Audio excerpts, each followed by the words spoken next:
Hello everyone, my name is Binks and welcome back to Let's Play Ace Attorney. The Great Ace Attorney 2 Resolve. I just forgot to save last episode. I'm just recording back to back. So yeah, we are in case 2, The Memoirs of the Cleric Kokoro. Sorry, I'm just trying to decide where to save it. Here. And last episode was really interesting. I think I figured out quite a lot with the gas company, and I was like, yeah, I figured out that she's the queen bee. Yeah, I was really proud of myself with that.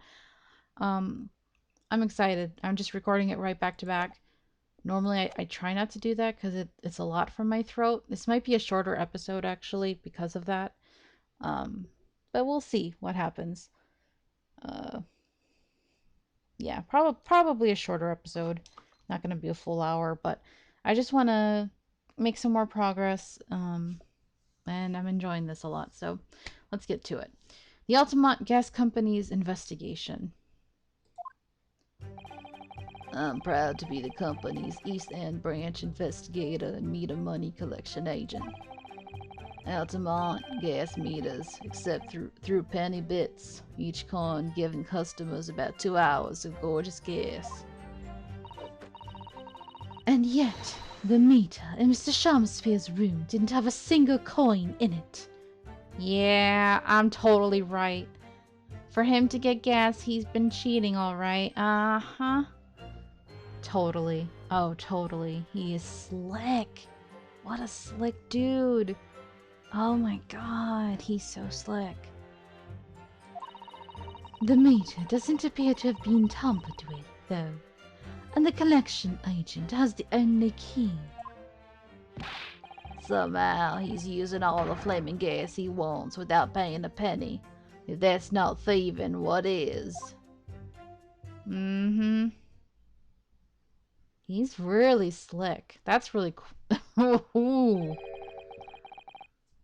Pray forgive the discourtesy. The irrelevance of this testimony caused me to turn to my hollow chalice. I'm just going to get drunk. No, this is relevant, okay? It's so relevant, and you're so dumb to not see how relevant it is. What do you mean by that remark, Lord von Zieks? Did the mustachioed Nipponese poison the gangling excuse for an actor, or didn't he? That is all that should concern this court, and yet now we must listen to this abhorrence. I mean, it's a crime, don't you care? Clearly, what separates the vast British Empire and your Eastern Island nation is more than geographical distance. But this could turn out to be crucial testimony. The cross-examination must go ahead.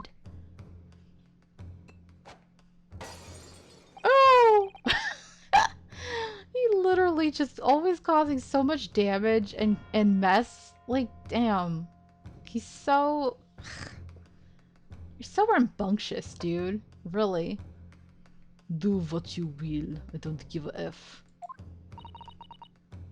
Lord von Zieks appears to be in a violent mood. He's always like this. Always. Yes, he does. An attempted poisoning, and an incidence of gas theft with no supporting evidence. It's true that they would appear completely unrelated at first glance. But I wonder, the truth tends to be buried in the most unusual places. And the first step in uncovering it will be to establish just who and what this man really is.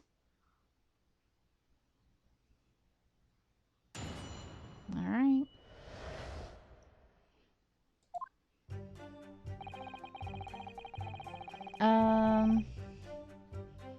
Okay.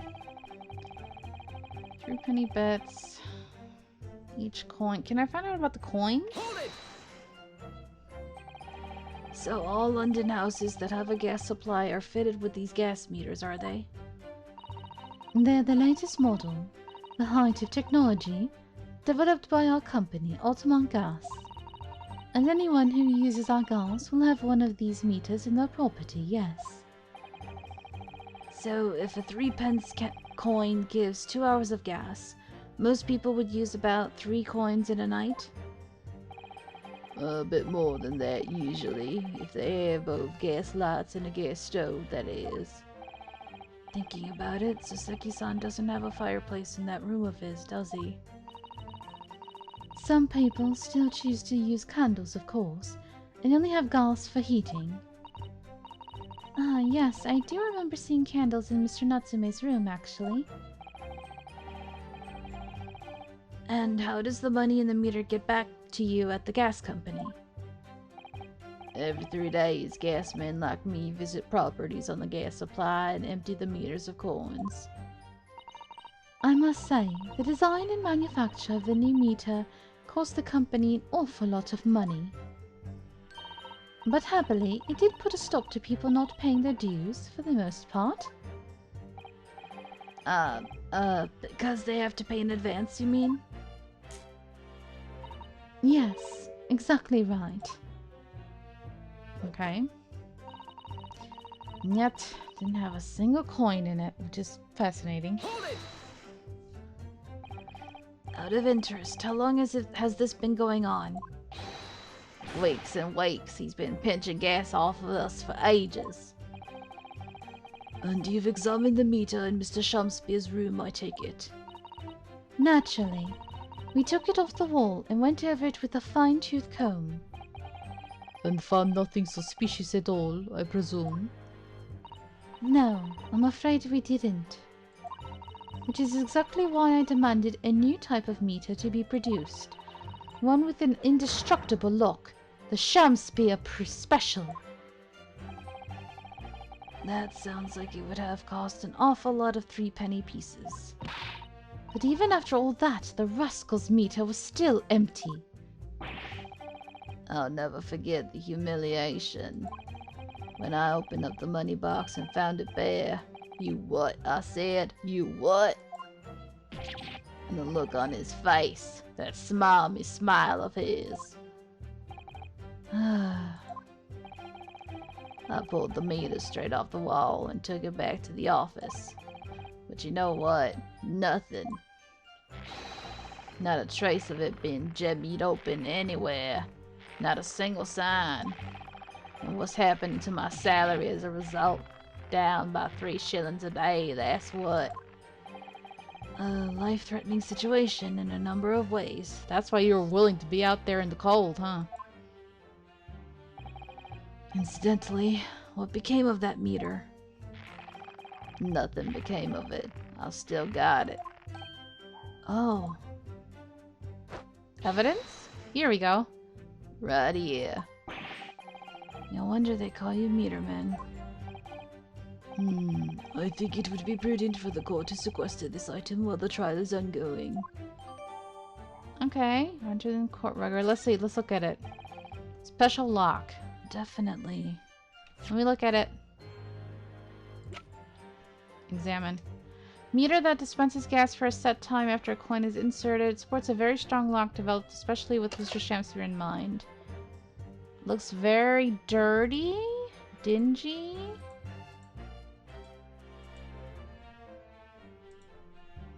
Okay. That's a very sturdy looking padlock, isn't it? And the money box is sealed with beeswax, too. Of course it is. So if Mr. Holmes were to get up to any mischief, he'd be found out immediately. Mr. Naruhodo, mischief of that kind is not the sort of thing Mr. Holmes would... You know you didn't finish that sentence, don't you? Well, anyway, it's understandable that the gas company would want to safeguard the money that's rightfully theirs. But it does feel a little over the top, perhaps, doesn't it? Is there any other clue? Oh! Why is there a hole? Probably so that it could drain. Otherwise it won't come out. All that liquid would be pooled inside, you know? Oh, what's... Have you spotted something, Mr. Naruhodo? Just here. There's a little hole. Do you see? Goodness, you're right. I wouldn't have noticed. It's not a very neat hole, is it? Not professionally made, I'd say.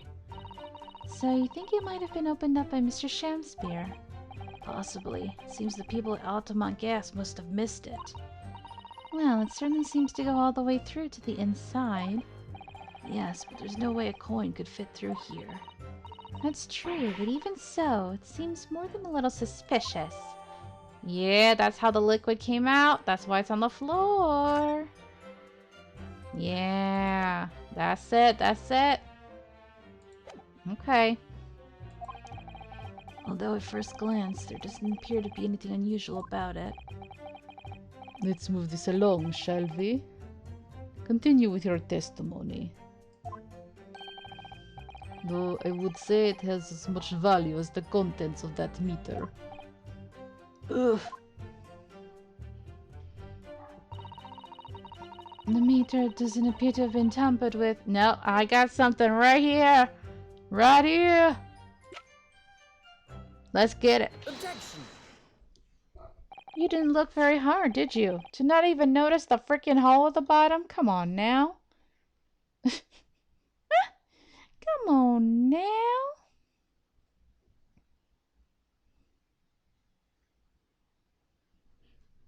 Lady Altamont, I'm afraid to say y'all didn't do a great job at examining this thing. That this meter clearly does show signs of having been tampered with. What? Get away. I've been over and over that thing. I'm telling you, there's nothing wrong with it. His eyes are weird looking. In that case, what do you have to say about the small hole that's been made at the base of the coin box? Oh, what? You're right. You're quite right. There's a little hole there. The meters aren't supposed to have that. None of the others do. In other words, we can assume that Mr. Shamspeare secretly opened this hole himself. Yes, I wouldn't be at all surprised, but why? Yeah, why? I mean, it's tiny. You wouldn't get a farthing through that. Lady Altamont, I wonder if you could give the court some more details about your meter design. What sort of details? Well, what I'd specifically like to know is... Yes! Thank you, Ryunosuke, about the coins! Yes! I'm so smart, you guys! I'm so smart. I'm so proud of myself. I'm so smart! Eee! Whoever wrote this is really smart, too. I should be writing books and games and stuff. I want to join a team and write this kind of stuff, you know? Like, dang it. I could be really good at this, you guys. I have so many ideas. This is what I want to do for a living, and this is what I should be doing for a living. I have so many ideas. Yeah. I'm sorry. I love it so much, and then I get frustrated with myself that I'm not doing it myself. It's hard. It's hard out here. But anyway, I'm having fun playing this. Yeah, how it differentiates coins. Yeah. How does the meter tell the difference between different coins? What do you mean? Well, for example, if someone were to put in a 1-penny coin, that wouldn't work, presumably, would it? No, of course not. So, well, how does the meter know that the coin it's been fed is a through-penny bit?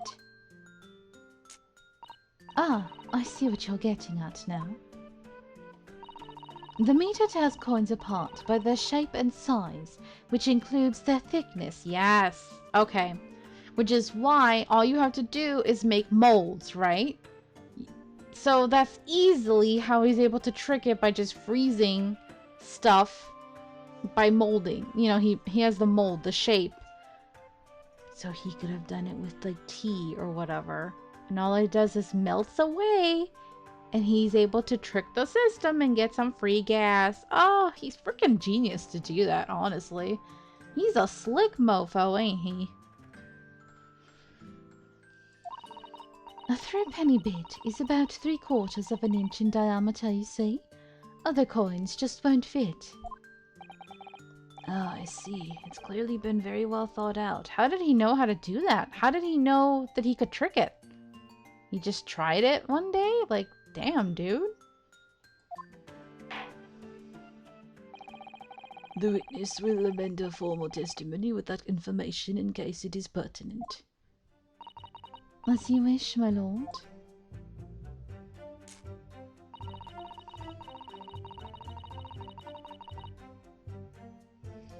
Alright, so...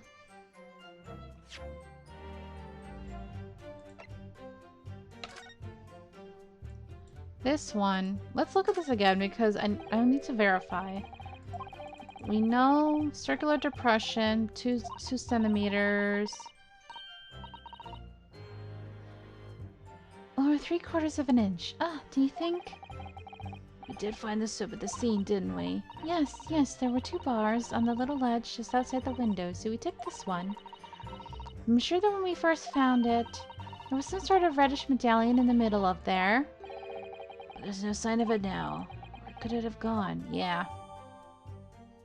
Oh, so now they actually have the measurements. It didn't have the measurements before, so it did update. Okay, I just want to make sure. I'm glad I clicked on it again. At least it has the measurements now. The meter is designed for coins the exact diameter and thickness of a threepenny bit. Nothing else will fit.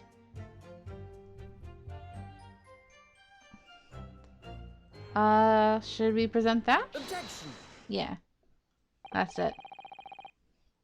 Let me just confirm something here. If the diameter and thickness were to be correct, the meter would accept any object as if it were a threepenny bit. Is that correct? Yes, that is correct. Well, by something of a coincidence, while we were investigating in Mr. Shamspeare's room, we found a particular item that matches the dimensions perfectly. Something the same size as a threepenny bit? What was it? The item in question is this. What? Have you been inhaling gas? That's a bar soap. It certainly looks nothing like a threepenny bit, I must say. It looks like I'm going to have to point out exactly what I mean here. What's so important about the soap is this part here. Right here. Got it! You have to turn over the soap, like you do the receipt in the first game, to see what I mean. Ah! Are you referring to that round depression in the middle of the soap there? That's right. A depression as deep as my own. No, sorry. That's approximately 3/4 of an inch in diameter. Or, in other words, almost exactly the same size as a threepenny bit. Get away. It's so weird he always says get away instead of get out of here.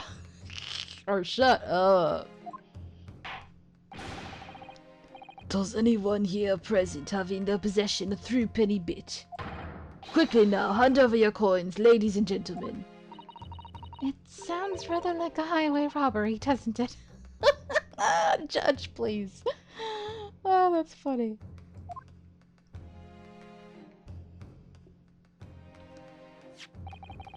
Thanks to a kind member of the public in the gallery, I have here a threepenny bit.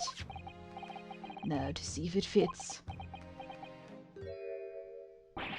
My word, it couldn't be more snug. Yes, as I suspected.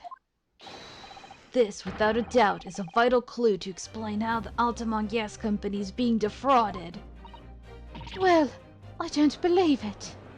Yeah. Oh, I see her little bee outfit. Oh, it's cute. So, your assertion amounts to what? He's like, I don't care. Dude, this is a huge deal. I know you don't care because it's not related to the murder, but it really actually might be. I mean, I know it's not an actual murder, but still, attempted murder. That some inferior bar of soap has a tentative connection to the theft of gas. Yes! The depression in the soap was clearly made by a threepenny bit. I must concur at least that pushing a coin with some force into a poor quality bar of soap such as this is a remarkably simple way of replicating the coin's shape. And then you could use, well, some melted wax or something to pour into the mold. You can make fake coins in no time. You're kind of teaching them all how to cheat, how to cheat the system now. This brings all the pieces of the puzzle together. It's the method Mr. Shamspeare has been using to steal the gas. That's the missing link. And now if I follow the chain of thought, it's going to bring me to a new explanation for what happened that nobody's considered yet. But this is all nonsense! If the man had been making fake coins, my worker here would have found them when he emptied the meter. Quite true, Lady Altamont. In the absence of some black magic that could make them disappear. I see. That's what we're dealing with, is it? He figured it out. There is one form of black magic that could cause the fake coins to disappear into thin air, yes. Exactly. And the meter here gives it away. What on earth? There are remnants of the magical method used visible in the gas meter taken from the victim's room. If that is your assertion, Counsel, the defense will identify these remnants for the court at once. Where on the meter can the remnants... Yeah, alright. It's a hole again. Got it! We found this bar of soap at the scene of the crime, just outside the victim's window. Outside? Yes, outside, where you yourself, Mr. Meterman, were loitering in the freezing winter air. That's where we found this soap. I get it. That's right. The answer, of course, is ice. Did you say ice? Ice, ice, baby. Mr. Shamspeare has been leaving soaps like this outside his window each evening, filled with water. After a night outside in the bitter cold, the water is completely frozen solid the next morning. Then he takes his fake coins of ice and feeds them into the gas meter, giving him light and warmth in spades.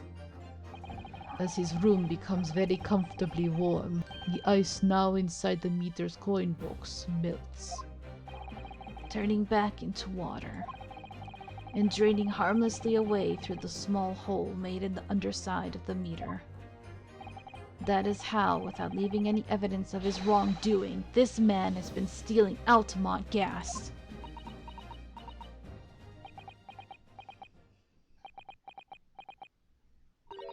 Just like that. So simply. Is he trying to make us look like idiots? He's been fooling us all with some bars of soap and some water. That's right, madam.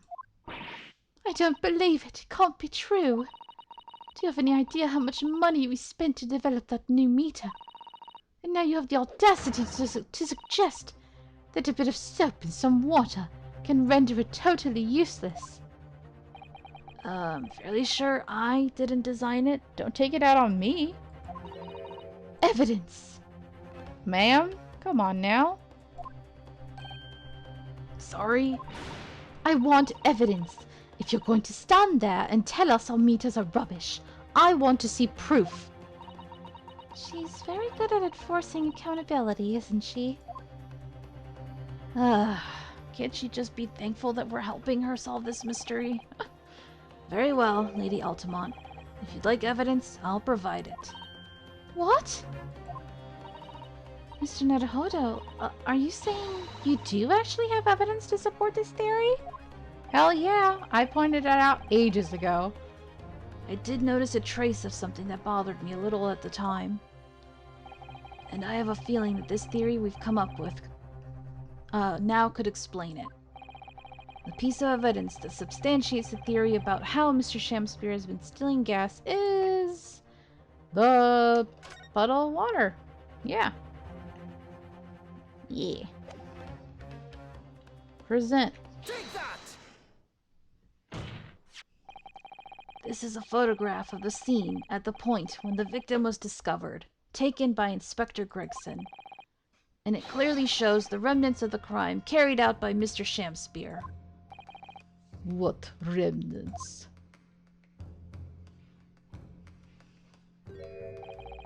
Here you can see the gas meter on the wall in Mr. Shamspeare's room. Now look closely at the floorboards directly underneath the meter.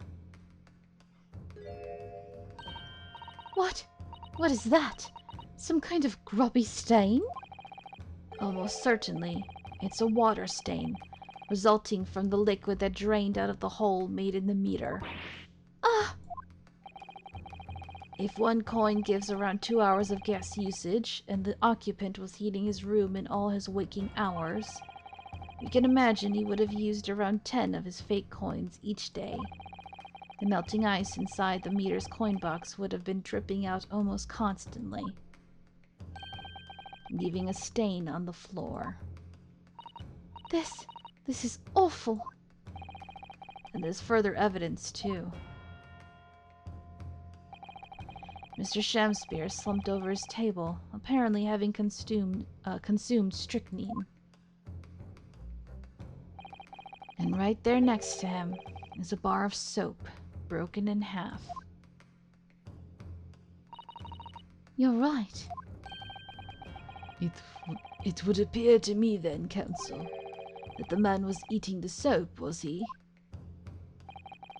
Pardon me for disagreeing with your lordship, but certainly not. Don't be like Sherlock. He didn't beat around the bush, did he? In truth, Mr. Shamspeare was found with a fork in his hand. A meal of soap. Just cut him off. Okay. What was he saying? A meal of soap is sounding increasingly likely, Lord von Zieks. Do you mean to say he was using that fork too? Yes. To extract a frozen coin from the bar of soap. Ah! But the bar broke in half. So perhaps it didn't go very well. Good gracious!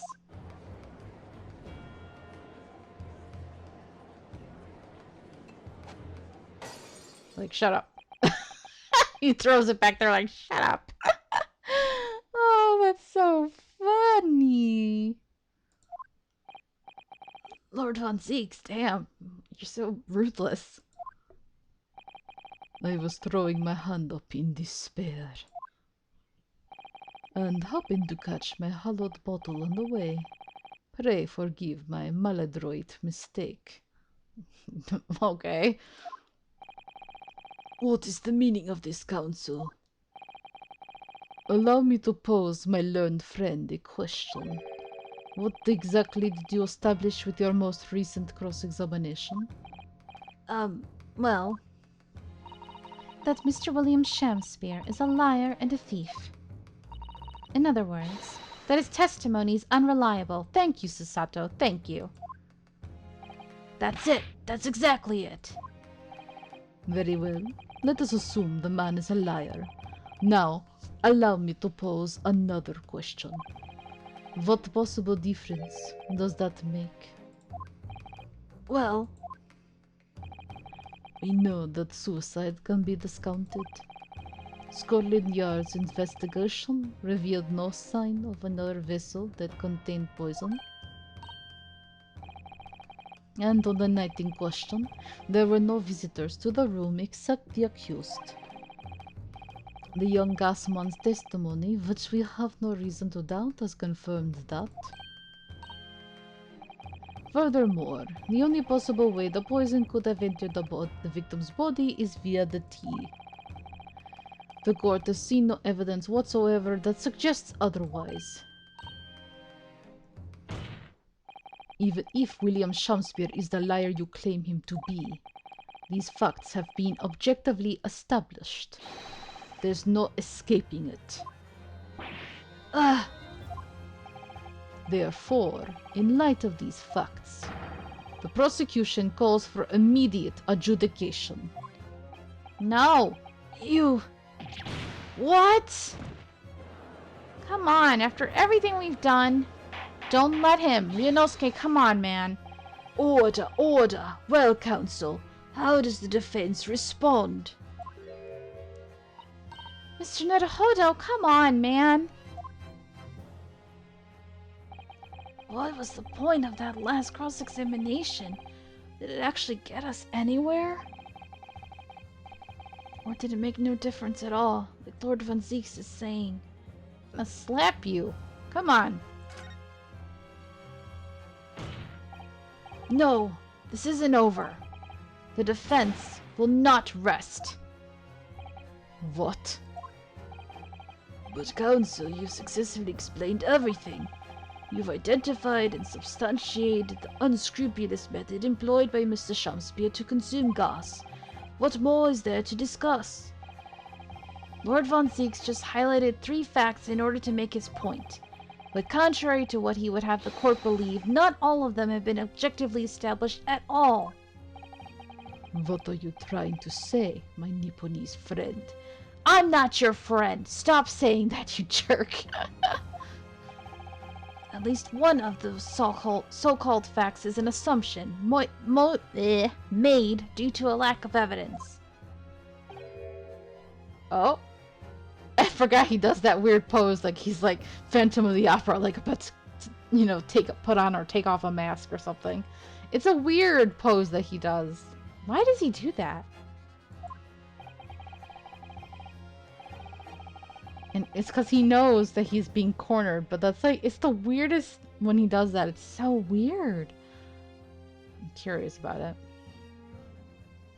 But the situation has changed now, following the cross-examination of the latest witnesses to take the stand. Don't be absurd. What is this nonsense? Yes, when you bring everything we've learned so far together and consider it as a whole, it's clear. There's a question that we now need to reconsider, namely,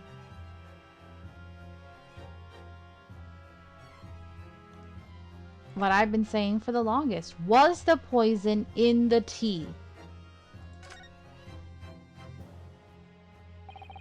We've all been led to believe that the strychnine poison that afflicted Mr. Shamspeare was in the tea brought to him by Mr. Natsume. But that's conjecture at best. Objection! The victim has testified that nothing else passed his lips that night. There is no other possibility. And since there was no trace of the tea left at the scene, it couldn't be tested for traces of the poison. Objection! As I said, the situation has changed. Because in fact, some of Mr. Natsume's tea was left at the scene. And a particular piece of evidence proves it. Objection! A ludicrous claim. Scotland Yard detectives investigated the scene exhaustively. What evidence are you suggesting they missed? The defense has made a bold claim indeed. Very well, counsel. Present your proof. What evidence from the scene of the crime can tell us about the nature of the defendant's tea? So originally I was like, oh, what about this spot? But that's like water stain accumulated from a long time ago, right? And it's probably all dried up. But now that I'm thinking about it, if this is what he was taking out to use from the night before, then it would have had the actual, because this is the one that we just got, right? The one that we saw the red one in. So that if it was the one with the red one, then that was the one with the tea. So it should have residue. of the tea. Take that! Good gracious, again with this soap. See? The soap again. The same bar the victim used to fashion his coins of ice. Yes, that's right, my lord. It's just come back to me. Something about when we first found this bar of soap at the scene yesterday. More bars of soap. Okay, blah blah blah.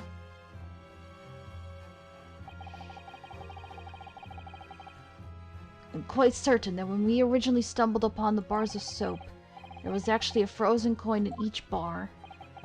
So you discovered the gas thief's coin factory. Fascinating. And in a way, yes, but there's more. The coins we found in the soap at the time weren't normal ice. There There was something strange about them, you mean? Exactly, something very obviously strange.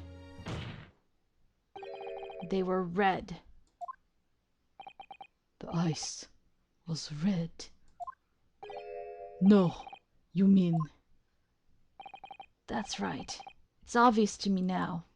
The fake coins in the soap were made from frozen tea. What? I would remind the court of a statement made by Mr. Natsume earlier in this trial. Good evening, yes. I did take some freshly brewed tea with me when I visited Mr. Shamspeare's room as a gift. The public water pump outside always freezes at night, so I bought bottled water especially to make it. And this is the result. Blah blah blah. Oh, yes. There was no bottled water. Okay. Yeah, he didn't have water. Yes, I believe there had been a snowfall that day. It was particularly cold. Sadly, on such occasions, the poorly constructed water mains in the East End are prone to freezing. So he had no water at all. So that's why he didn't even drink the tea, because he was like, I gotta use the tea as my water, as my coins. Got it. So on the night in question, Mr. Shamspeare, having no running water to use, was forced to use the tea brought by Mr. Natsume in order to make his fake coins. My word! Yeah, that makes sense.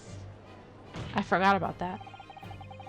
There were two bars of soap on the window ledge when my judicial assistant and I investigated the scene. That's right, and we only borrowed one of them. Which means that even as we speak, some of the defendant's tea is still present at the scene of the crime. Frozen solid in a bar of soap outside Mr. Shamspeare's window. Extraordinary. Earlier today, Inspector Gregson informed the court that if even one drop of the tea remained, Scotland Yard would be able to analyze it for poison. As such, we are now in a position to prove or disprove what has until now been mere conjecture. By finding out for sure whether or not Mr. Natsume's tea actually contained strychnine at all. Ugh, you smug Nipponese. My lord, we cannot do the defendant the injustice of passing judgment now. The police should be dispatched to recover the remaining bar of soap from the scene at once. Yeah, you go, baby, you go. I'm so proud of you. Kazuma would be super proud too. And the defense requests a thorough analysis of the frozen tea embedded in it, to determine whether or not it contains any poison. Yeah, this is so great. Bailiff, instruct the police to attend the scene at once. Yes, my lord, understood. Hee hee. Get him.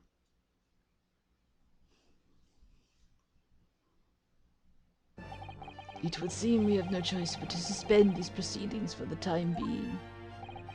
I trust you have no objection, Lord von Zieks. None, my lord. Scotland Yard will recover the tea from the scene and carry out the requisite tests immediately. The trial will resume at the same hour tomorrow.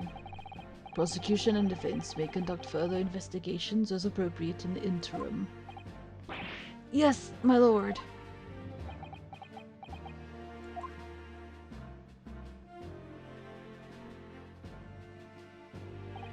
Well, we managed to scrape through there somehow. Thank you, Council's court is adjourned until tomorrow. We did it! To be continued. Woo! Perfect timing. Alright. Ooh, my throat hurts. Made it. Perfect. Yes, yes, yes. Alright. Gosh, that was a long one. Long recording session for me.